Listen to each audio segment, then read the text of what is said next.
Hello everyone, today we are going to learn factors affecting evaporation.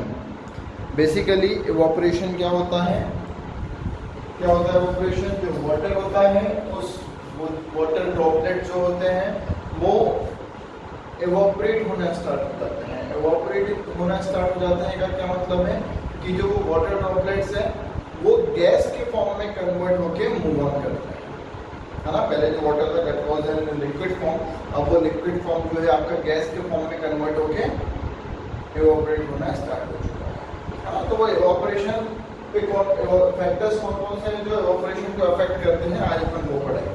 तो basically there are 5 factors. First factor is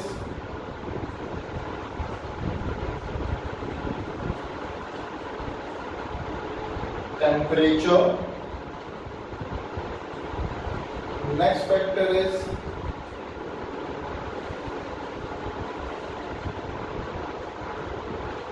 wind speed. Next factor is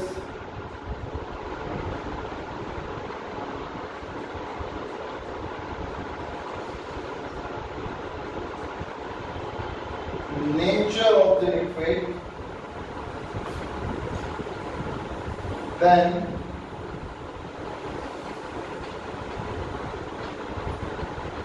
humidity,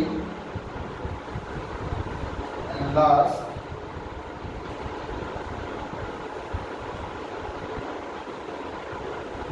surface area. तो दोस्तों ये 5 factors हैं जो evaporation को affect करेंगे। First is temperature, next is wind speed, next is nature of liquid, then humidity and then surface area. पढ़ते हैं कि ये पांचों फैक्टर अफेक्ट कैसे करेंगे।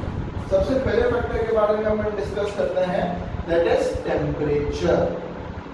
समझना चीजों को, नोट्स तो आपको मिल ही जाते हैं कि टेम्परेचर कैसे अफेक्ट करेगा। बहुत अंडरस्टूड चीज है ये कि अगर टेम्परेचर राइज होता है इसका मतलब हीट एनर्जी भी इंक्रीज है, और अगर हीट एनर्जी इंक्रीज है तो वो वाटर जो है बहुत इजीली गैस में कन्वर्ट हो जाएगा, और वाटर अगर बहुत इजीली गैस में कन्वर्ट होके एयर में चले जाएगा, इसका क्या मतलब है कि वो इवेपोरेशन जो है वो इंक्रीज हो रहा है ना। तो ये जो टेम्परेचर है, अगर आपका टेम्परेचर इंक्रीज हो रहा है इसका मतलब हीट एनर्जी इंक्रीज हो रही है, और इसका मतलब आपका रेट ऑफ इवेपोरेशन भी इंक्रीज होगा। गर्मी में चीजें बहुत जल्दी इवेपोरेट होती हैं, है ना। और अगर ठंडी है बट टेम्परेचर बिल्कुल कम है तो आपका क्या होगा, टेम्परेचर भी कम होगा, जिसके कारण से हीट एनर्जी कम होगी, और अगर हीट एनर्जी कम है इसका मतलब इवेपोरेशन भी कम ही होगा, क्योंकि बहुत ज्यादा हीट एनर्जी लिक्विड को मिल नहीं पा रही कि वो गैस में कन्वर्ट हो पाए। ठीक है, चलो next is wind speed. Wind speed में क्या होगा, बहुत ध्यान से समझना। ये आपका एक क्लोथ है, ये पूरा वेट क्लोथ है। ये जो क्लोथ है ये पूरा का पूरा एक वेट क्लोथ है। अब विंड स्पीड, विंड अगर बहुत ज्यादा तेज चलेगी तो ये क्लोथ ऐसे करीब उड़ेगा, है ना। तो जब ये क्लोथ उड़ेगा तो होगा क्या कि जो वाटर ड्रॉपलेट्स हैं ये रेस्ट भी रह जाएंगे और नीचे फॉल हो जाएंगे, और जो कपड़ा है वो उड़ जाएगा। फिर वापस से ये प्रोसेस, फिर वापस से वो अपने ओरिजिनल पोजीशन पे आएगा, फिर वो उड़ेगा। तो क्या होगा, जो कपड़ा है अगर बहुत ज्यादा विंड स्पीड है तो आपका क्लोथ जो है वो अचानक से मोशन में आ जाएगा, और जो आपका वाटर ड्रॉपलेट है वो रेस्ट पे रह जाएगा, जिसके कारण से वाटर ड्रॉपलेट नीचे गिर जाएगा और जो आपका क्लोथ है वो उड़ेगा due to high wind speed, है ना। और अगर विंड स्पीड कम है तो कपड़ा जो है वहीं पर रहेगा पूरा का पूरा वेट, लेकिन जो वाटर ड्रॉपलेट है वो उसके साथ नहीं रहेगा। तो अगर विंड स्पीड कम है तो जो आपका इवेपोरेशन है, रेट ऑफ इवेपोरेशन वो कम रहेगा, और अगर विंड स्पीड बहुत ज्यादा है तो रेट ऑफ इवेपोरेशन भी आप लोगों का ज्यादा रहेगा। आप लोगों का मतलब होता है चीजों का। ठीक है, तो एक बार फिर से समझाता हूँ कि ये वेट क्लोथ है, वेट सब्सटेंस है। तो वेट सब्सटेंस अभी ओरिजिनल पोजीशन पे है, लेकिन जैसे ही मैंने फैन ऑन किया या बहुत ज़्यादा तेज विंड स्पीड में मैं इसको लेके गया तो आपका जो कपड़ा है वो कैरी फॉरवर्ड होगा वो उड़ेगा और जो वाटर ड्रॉपलेट्स है वो नीचे गिर जाएंगे। मतलब आपका जो भी सब्सटेंस है वो मोशन में आ गया और जो वाटर ड्रॉपलेट्स है वो रेस्ट पे रहेंगे और रेस्ट पे रहने के कारण से वो नीचे गिर जाएंगे। तो विंड स्पीड अगर ज्यादा रहेगी तो रेट ऑफ इवेपोरेशन भी ज्यादा रहेगा, विंड स्पीड अगर कम रहेगी तो रेट ऑफ इवेपोरेशन भी कम रहेगा। मतलब अभी तक अपन लोग देखते जा रहे हैं कि temperature is directly proportional to rate of evaporation, wind speed is directly proportional to rate of evaporation. Directly proportional मतलब एक चीज बढ़ेगी तो दूसरी चीज भी बढ़ेगी, एक चीज कम होगी तो दूसरी चीज भी कम होगी। टेम्परेचर कम तो rate of evaporation come, temperature ज्यादा तो रेट ऑफ इवेपोरेशन ज्यादा। विंड स्पीड में अगर बहुत तेज हवा चलेगी, विंड स्पीड ज्यादा तो इवेपोरेशन भी बहुत तेज होगा। आप लोगों ने देखा होगा बारिश के मौसम में आप लोगों के शूज वगैरह या फिर आपके कपड़े कभी सूखते अगर नहीं है तो आप रात को उसको फैन के नीचे रख देते हैं और फैन के नीचे रख के आप जब सुबह उठते हैं तो वो चीज़ आपको ड्राई मिलती है। उसके पीछे रीजन यही है कि जब बहुत ज़्यादा विंड स्पीड रहेगी तो जो वाटर ड्रॉपलेट्स हैं वो कैरी आउट हो जाते हैं आपके सब्सटेंस से, क्योंकि बहुत लाइटर पार्टिकल्स होते हैं। ये सबसे बड़ा रीजन है, वाटर ड्रॉपलेट्स बहुत लाइटर पार्टिकल्स होते हैं, ठीक है, आपके शूज में। तो जो विंड स्पीड है, ये विंड स्पीड अगर इंक्रीज होगी तो रेट ऑफ इवेपोरेशन भी इंक्रीज होगा। ठीक, अब अपन पढ़ते हैं nature of liquid. Nature of liquid जो है अगेन एक बहुत ही अंडरस्टूड चीज है। अंडरस्टूड चीज है ऐसा क्यों बोल रहा हूँ, क्योंकि अगर उसका बॉइलिंग पॉइंट और मेल्टिंग पॉइंट लिक्विड का कम रहेगा तो वो बहुत जल्दी इवेपोरेट हो जाएगा, बिल्कुल minimum amount of heat energy लेके। जैसे कि आप, मैं दो लिक्विड के बारे में बात कर रहा हूँ, एक लिक्विड में ले रहा हूँ आपका पेट्रोल और एक लिक्विड ले रहा हूँ वाटर।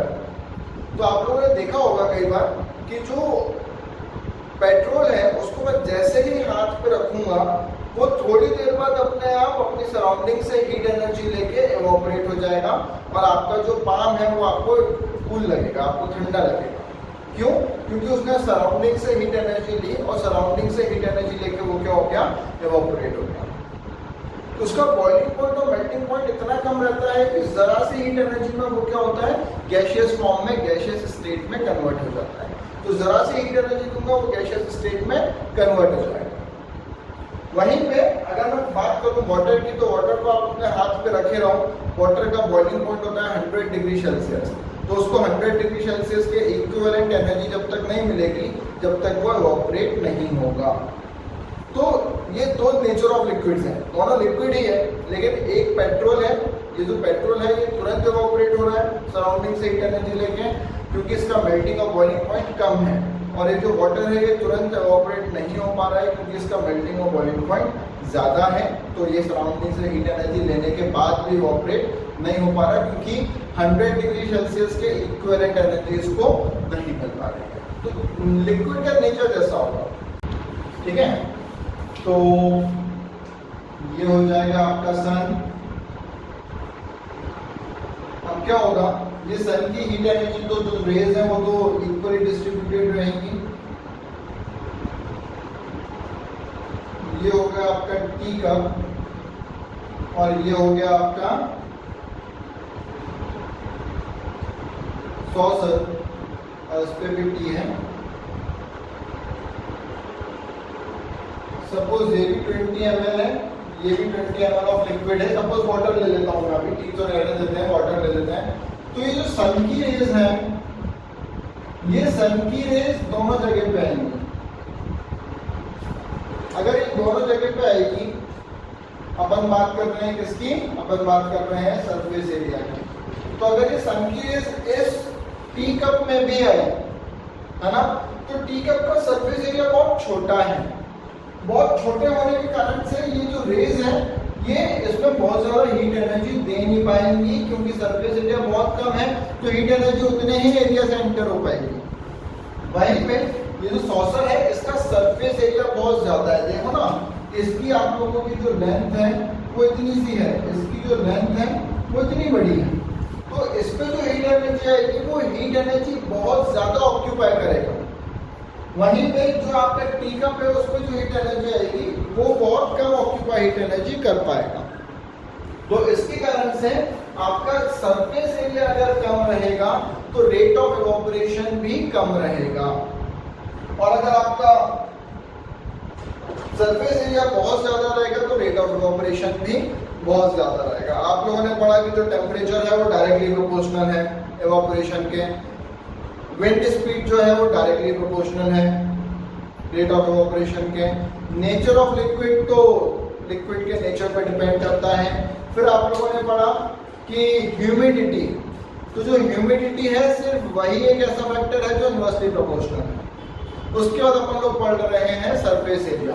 तो अगर सरफेस एरिया किसी भी चीज का बिल्कुल कम है, मैंने एग्जांपल लिया है एक टी कप और एक सॉसर का, तो अगर सरफेस एरिया एकदम कम है इस कप का तो जो सन की रेज है वो उस तक कम अमाउंट में एंटर कर पाएगी। लेकिन वहीं पे अगर अपन बात करें सॉसर की तो जो सन की रेज है वो सॉसर में बहुत ज्यादा अमाउंट में एंटर कर पाएगी। तो हीट एनर्जी ये सॉसर ज्यादा लेगा और ये कम लेगा। यही एक सबसे बड़ा रीजन है कि जो आप क्लोथ्स जब वॉश करके ड्राई करने देते हो तो उस ड्राई करने में क्लोथ्स को आप बिल्कुल स्प्रेड करके टाई करते हो। आप ऐसा नहीं करते कि उस क्लोथ को बिल्कुल एकदम चिपका दिया और उसको आपने फिर टाई उसको फिर आपने पिन कर दिया, ऐसा नहीं। आप उस क्योंकि सरफेस एरिया कम हो गया तो वो ज्यादा हीट एनर्जी ले नहीं पाएगा। लेकिन उसी क्लोथ को अगर आपने स्प्रेड करके टांगा तो सरफेस एरिया ज्यादा हो गया, वो ज्यादा हीट एनर्जी ऑक्यूपाई कर पाएगा। तो ये था अपना फैक्टर्स अफेक्टिंग इवोपरेशन। उस हिसाब से कोई इवोपरेट होगा, है ना। अभी कोरोना के टाइम पे आप देख रहे हो कि आप लोग सैनिटाइजर यूज करते हो, तो sanitizer is also a liquid. तो आप लोग जैसे ही अपने सैनिटाइजर हाथ पे लेते हो तो रब करते हो, सैनिटाइजर उड़ जाता है, because it is alcohol, it is petrol, kind of petrol और काइंड ऑफ एल्कोहल। समझ में आया? तो वो क्या है, इजिली इवोपरेट हो रहा है क्योंकि उसका मेल्टिंग पॉइंट और बॉइलिंग पॉइंट कम है। वहीं पे आप अगर वाटर से अपने हैंड्स रब करोगे तो वाटर इजिली इवोपरेट नहीं होगा। चलो next is humidity. What is humidity? Humidity क्या होता है अपनी कॉपी में आप लोग लिख लीजिएगा या अपने मन में सोच लीजिएगा। मैं 10 सेकंड बाद समझाऊंगा ह्यूमिडिटी क्या होता है, जब तक आप सोच लीजिए कि व्हाट इज ह्यूमिडिटी।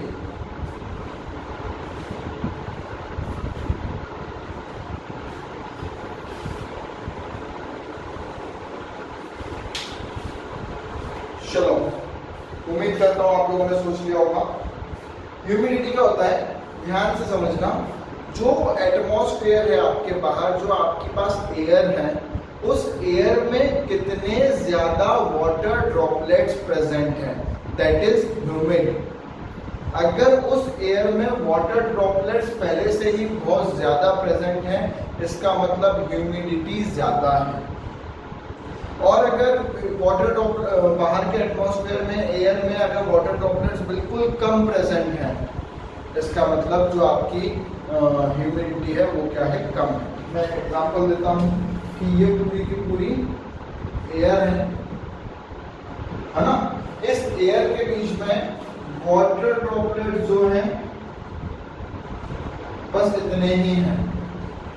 तो ये क्या, इसको अपन बोलेंगे ड्राई एयर।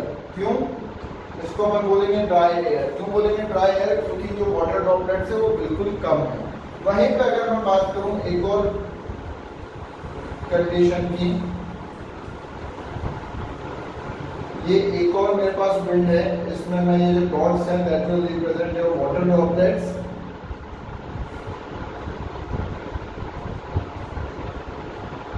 ठीक है, तो अब ये वाली जो एयर है, ये जो एयर होगी ये होगी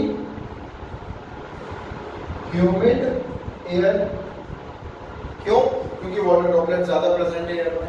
अब मेरे को ये बात बताओ, अब समझना बहुत ध्यान से, ये जो ड्राई एयर अगर है, मतलब एटमॉस्फेयर में अगर ड्राई एयर है, तो जो आपका वेट सब्सटेंस है वो इजीली इवोपरेट हो पाएगा ड्राई एयर में, क्योंकि जो वाटर ड्रॉपलेट्स हैं वो यहाँ पे कहीं पे भी सेटल डाउन इजीली हो सकते हैं।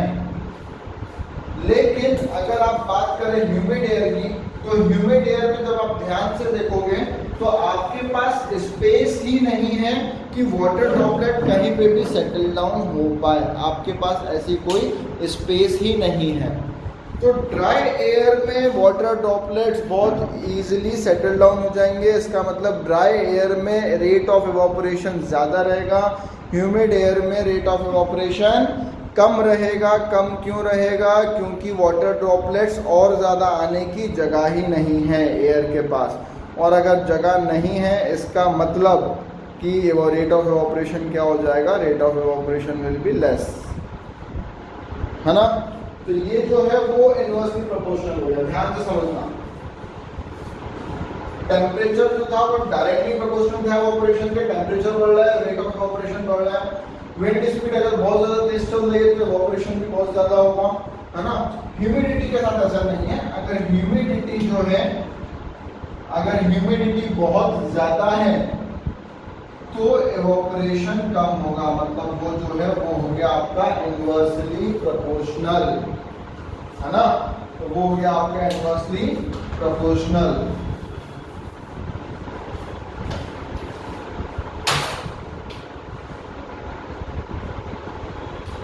अब अगर ह्यूमिडिटी कम है तो इवापोरेशन ज्यादा, अगर ह्यूमिडिटी ज्यादा है तो इवापोरेशन कम। इनवर्सली प्रोपोर्शनल का मतलब यही होता है कि अगर एक क्वांटिटी बढ़ेगी तो दूसरी क्वांटिटी डिक्रीज होगी, और अगर एक क्वांटिटी डिक्रीज होगी तो दूसरी क्वांटिटी कम होगी, ठीक है।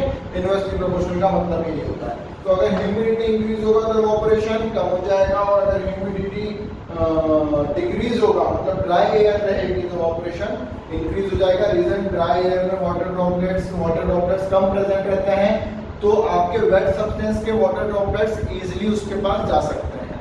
लेकिन अगर मैं बात करूँ ह्यूमिड एयर की, तो ह्यूमिड एयर में ऑलरेडी वाटर ड्रॉपलेट्स बहुत ज़्यादा रहते हैं, तो आपके जो वाटर ड्रॉपलेट्स हैं, आपके जो सब्सटेंस के वाटर ड्रॉपलेट्स हैं, वो उसमें जाने की उनके पास जगह ही नहीं बचती है, ठीक है। तो ये हो गया humidity. And the last topic is surface area. Surface area बहुत सिंपल सी चीज है भाई। अगर सरफेस एरिया ज्यादा रहेगा, देखना मैं आपको 1 मिनट समझा रहा हूं।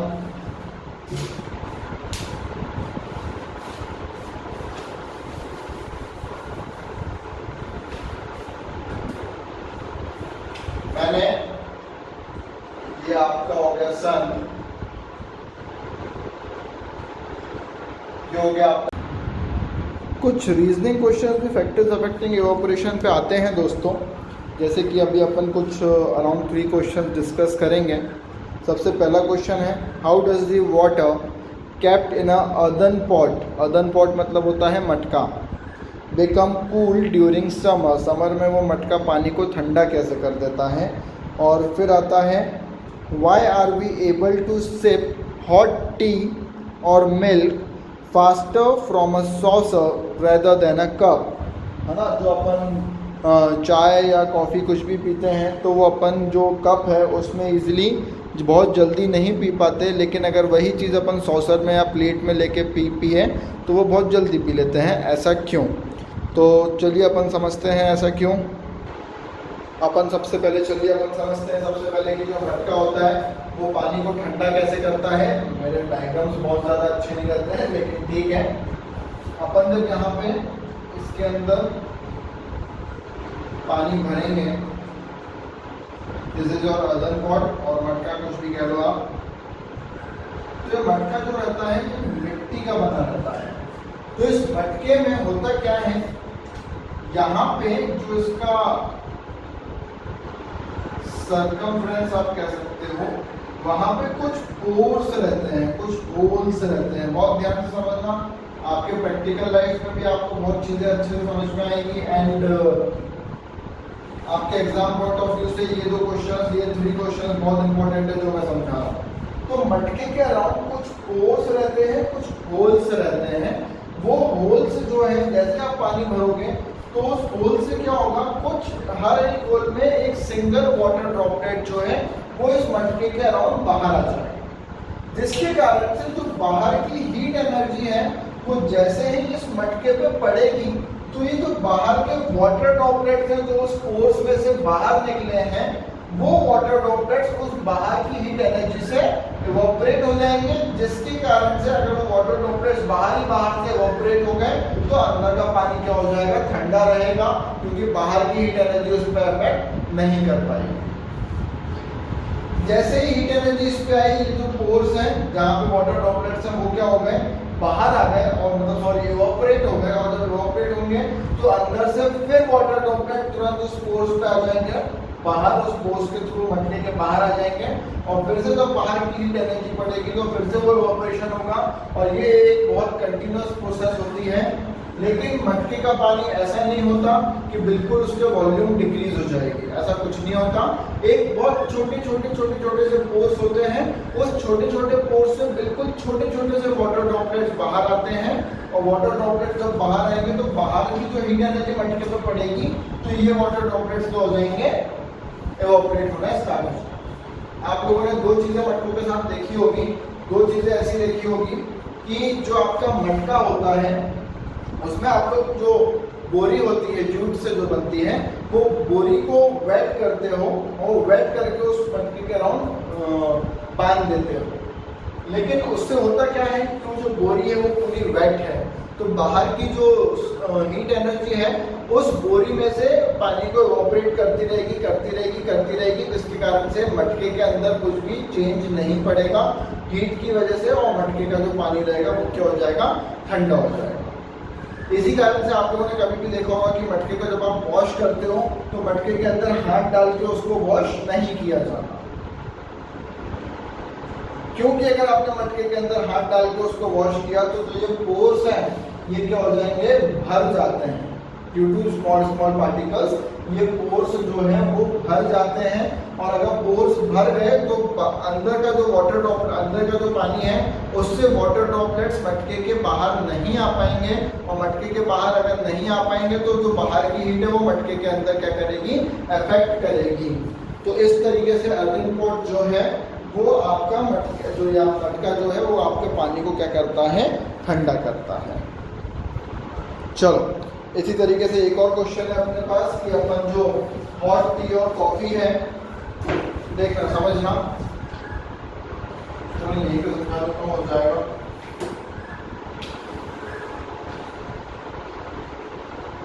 दोस्तों आपको आना चाहिए कि अपन जो भी रीजनिंग क्वेश्चन पढ़ेंगे वो बहुत इंपॉर्टेंट रीजनिंग क्वेश्चन रहेंगे, लेकिन इसके अलावा भी अगर कोई रीजनिंग क्वेश्चन आपसे पूछ लिया जाए एग्जाम में तो आपको बनना चाहिए कि कौन सी एप्लीकेशन आप उस पर अप्लाई करोगे, है ना। जैसे कि इस पर मैंने अप्लाई किया था, कौन सी एप्लीकेशन इस पर अप्लाई करी है, इवोपरेशन वाली, कि भाई यहाँ पे पोर्स में से पानी जो बाहर आ जाएगा तो बाहर की हीट एनर्जी इस वाटर ड्रॉपलेट्स को लेके चली जाएगी, इवोपरेट कर देगी, लेकिन अंदर उसका इफेक्ट नहीं आएगा, और एक कंटिन्यूअस प्रोसेस है, पोर्स में से पानी कंटिन्यूअसली बाहर आता रहता है ना। तो ये आपका एक टी कप है, इसमें सपोज टी है, इसमें टी है। अब ये टी जो है इसका टी कप का सरफेस एरिया बहुत कम है, तो अगर सरफेस एरिया कम है तो इसमें से हीट एनर्जी इजीली बाहर निकल नहीं पा रही है, और अगर हीट एनर्जी बहुत जल्दी बाहर नहीं निकल पा रही है क्योंकि सरफेस एरिया कम है तो ये टी। चलो एक लास्ट सैंपल न्यूमेरिकल, एक सैंपल रीजनिंग क्वेश्चन मैं आप लोगों को एक्सप्लेन कर रहा हूँ, उसके बाद आप लोगों से खुद से बनना चाहिए कि कोई सा भी क्वेश्चन अगर आप लोगों को दे दिया जाए रीजनिंग क्वेश्चन तो उस पर क्या एप्लीकेशन लगेगी वो आपको आनी चाहिए।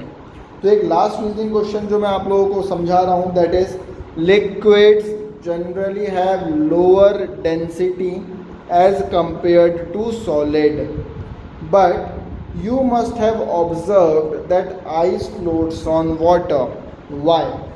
सबसे पहले मैं आपको समझाता हूँ इस क्वेश्चन करने से पहले कि व्हाट इज डेंसिटी, ठीक है।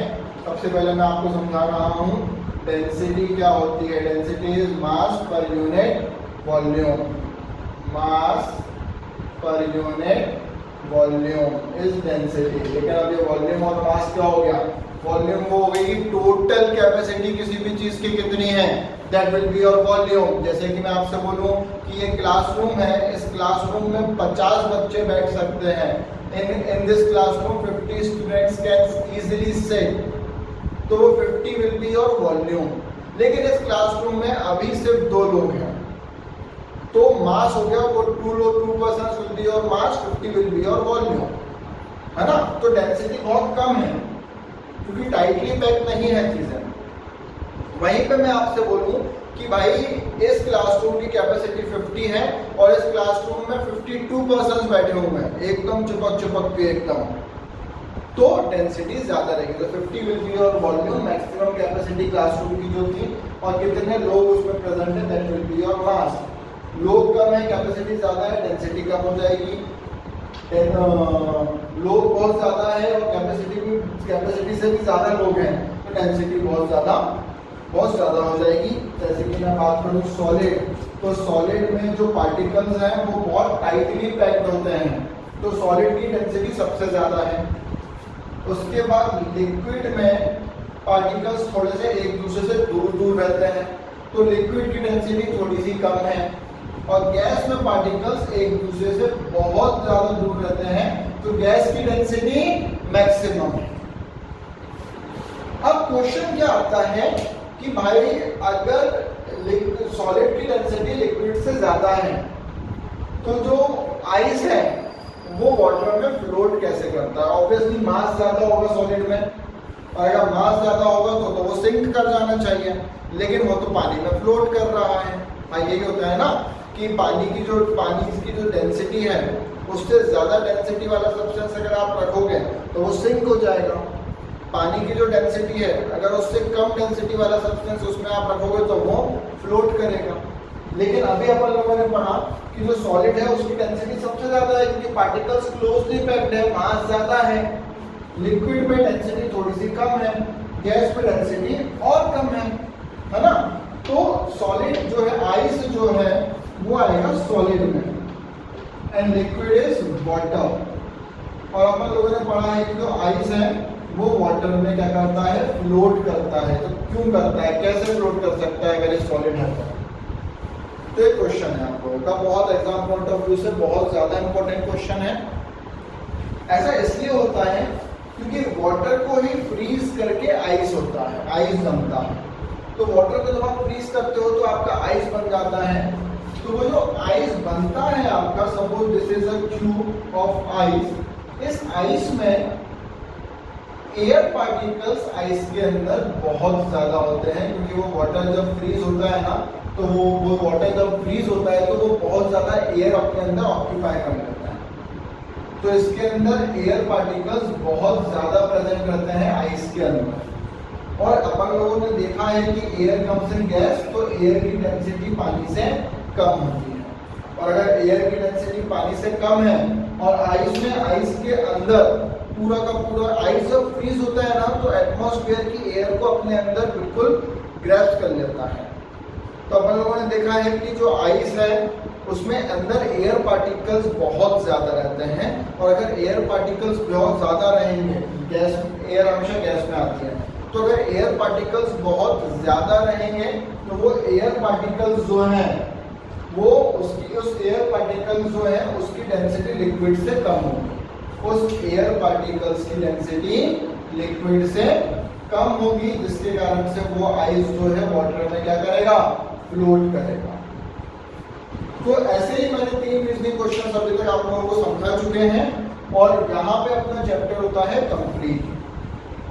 तो ऐसे ही अकेले यही 3 रीजनिंग क्वेश्चंस आपके एग्जाम में नहीं आएंगे। ये 3 reasoning question most important question थे, लेकिन ऐसे बहुत सारे रीजनिंग क्वेश्चंस आपके एग्जाम में आ सकते हैं। आपको डिस्टिंग्विश करना पड़ेगा कि किस रीजनिंग क्वेश्चन में क्या एप्लीकेशन लगेगी। ठीक है, तो अगले याद करने के लिए चैप्टर मत पढ़ना, उसको बहुत ध्यान से समझना। जो भी डाउट होगा आप लोग मेरे को पिंग कर सकते हैं। Thank you.